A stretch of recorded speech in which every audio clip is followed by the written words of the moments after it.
Wisconsin and Oklahoma, families are still searching through wreckage after Tuesday's tornado outbreak. Dave Malkoff is live from one of the worst hit areas. Dave. Talked to a woman yesterday who was crushed in her home, but she was saved by one piece of furniture.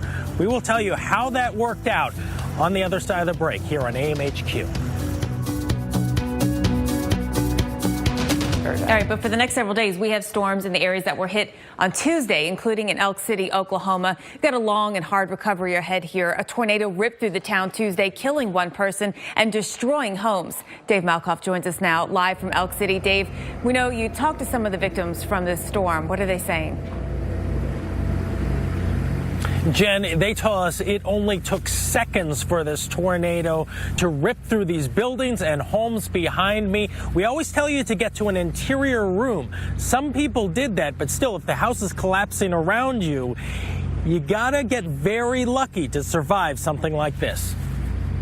Parts of Elk City, Oklahoma no longer exist. Well, we knew we had storm warnings, and we knew it was probably about the worst it's been in a long time. And I've grown up in Oklahoma, so I take it very seriously and watch the Weather Channel. One man lost his life, and many more came within inches of death. But it had a feel. The air had a strange feel to it. This house, the one back there, let me think about this, fell right on top of Karen Snyder. Okay, right through here. She's lived here for 20 years, but in seconds, the house flattened around her. I didn't know if it was hail or a tornado, that roar. Karen ran into the bathroom. She heard a crunch, peeked out the door for a second, only to see 2x4s, glass, and other debris flying around. She looked up and saw the sky right through a hole in her home.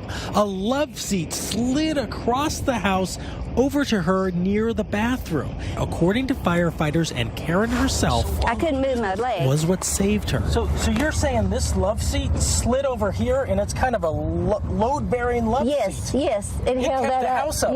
Yeah, off of me. Yeah, that's true. How did you get out of there? Well, the firefighters came and the EMT. Her leg was going numb. She saw blood and knew time was a real issue here. At that moment, Elk City Fire Department's Lieutenant Mark Chester led a team of 6 firefighters with the assistant chief keeping watch to slowly lift the house off of that love seat and slide Karen off to medical treatment. More specifically, Staples. 4 staples. In the back of my calf. Any broken bones? No, and I have knee replacement, and it's fine. A house fell on you, Karen. Yeah, I know, and I got bruises here like crazy. And you're laughing about it. Yeah, well, God was good. God and the angels are here with me. I'm not kidding. One more thing that actually saved her, the voice activation section on her phone. She wasn't able to type into the phone. She wasn't able to dial a number, but she was able to hit the function key on the bottom to trigger the voice activation so she could actually call for help just using her voice, Jen. That thing saved her life.